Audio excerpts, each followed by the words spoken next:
Acute kidney injury, or AKI, means the kidneys suddenly stop working as well as they should.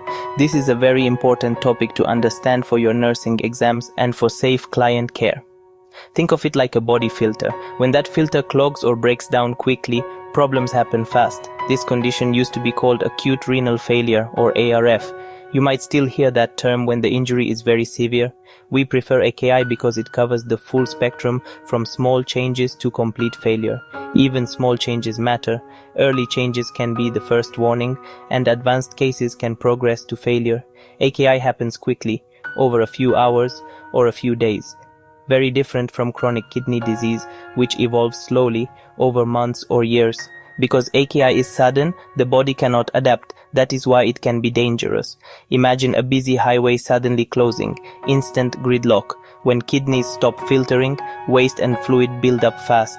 This internal traffic jam needs immediate care. As a future nurse, you will track hourly urine output, review daily labs and report changes, watch for leg swelling and crackles in the lungs. Understanding AKI basics empowers early recognition and better outcomes. The main job of the kidneys is to clean the blood. They filter waste products and extra fluid which leave the body as urine. They balance electrolytes and help control blood pressure. In AKI, filtration slows or stops very suddenly. Blood is not cleaned properly. Glomerular filtration rate, GFR, decreases quickly.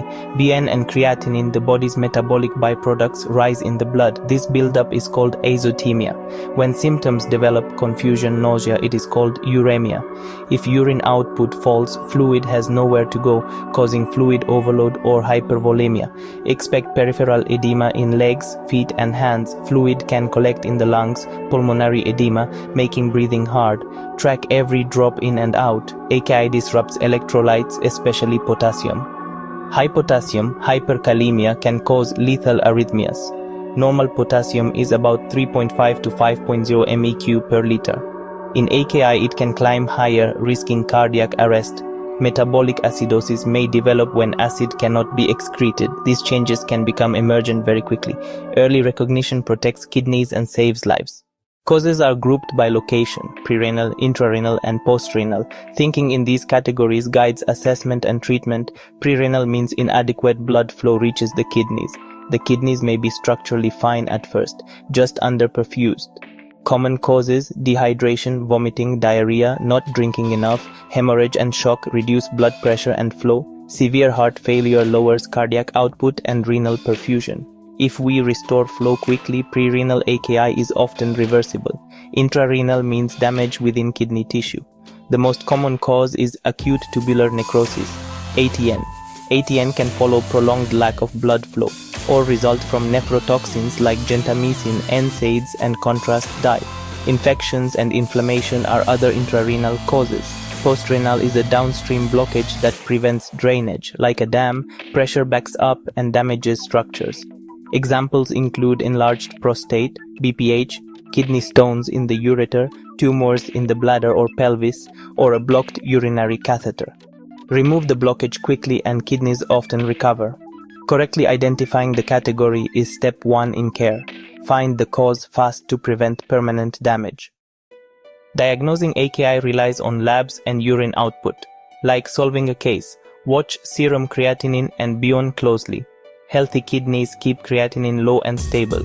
Normal is around 0.6 to 1.2. A sudden rise signals AKI. AKI can be diagnosed if creatinine rises by 0.3 mg/dl within 48 hours. Urine output is the other key metric.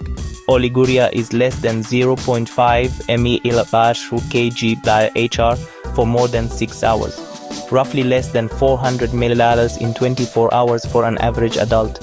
Severe cases may have anuria. Ultrasound looks for size, shape, and obstruction like stones or enlarged prostate.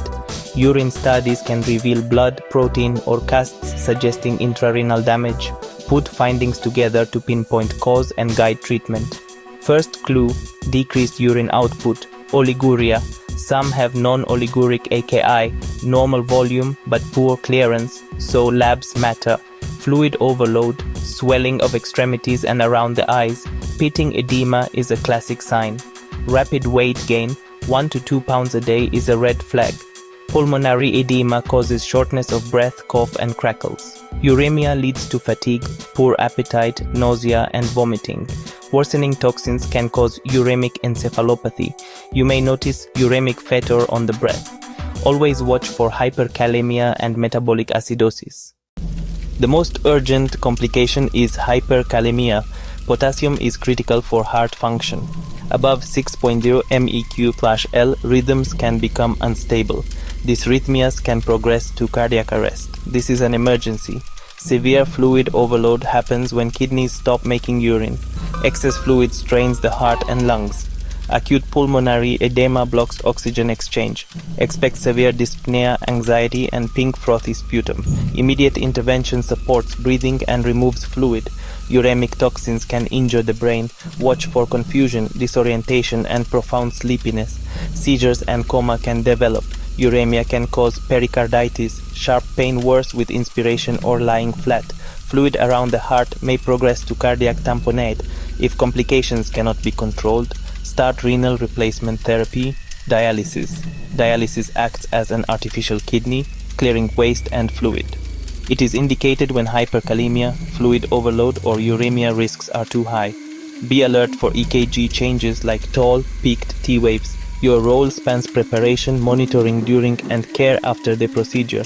Timely action prevents deterioration and saves lives. Management goals: act fast, treat the cause, prevent complications. First priority: assess and stabilize the ABCs. Provide oxygen and, if needed, ventilatory support for pulmonary edema. Stabilize blood pressure and rhythm. Watch for hyperkalemia. Pre-renal: restore volume and perfusion with IV fluids. Support blood pressure with vasopressors when indicated. Post-renal: remove obstruction.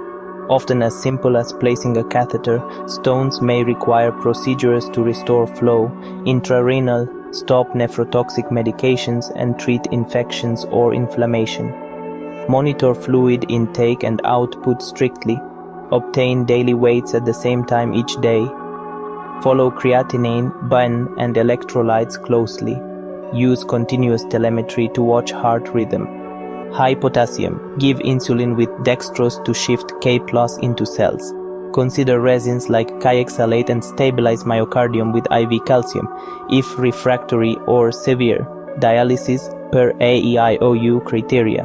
AEIOU: acidosis, electrolytes, intoxication, overload, uremia. Monitor the client before, during, and after dialysis. Update the plan continuously based on response and labs. Timely, targeted care supports kidney recovery. Clear teaching helps clients protect kidneys and recover. Fluid balance: limit intake if prescribed and measure accurately. Report swelling or sudden weight gain. Avoid NSAIDs like ibuprofen and naproxen unless cleared by a provider. Ask before new meds or supplements. Follow prescribed meds exactly.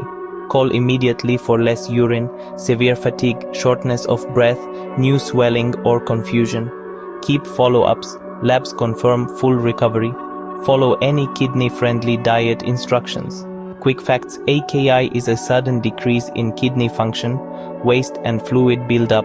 Diagnosis: rapid rise in creatinine or marked drop in urine output. Causes: pre-renal, intrarenal, post-renal. Top complication: hyperkalemia. Watch for peaked T waves. Management: mnemonic: K exits late, kayexalate, calcium, insulin with dextrose, loop diuretics or dialysis. High risk: kidney, past kidney issues, infection, dehydration, nephrotoxic drugs. Elderly, contrast DYA. Question 1. Potassium 6.7. What do you do first? Answer: place the client on a cardiac monitor. Question 2. Pre-renal risk factor. Answer: severe heart failure, decreases renal perfusion. Question 3. Which finding fits AKI? Answer: sustained low urine output. Oliguria is key.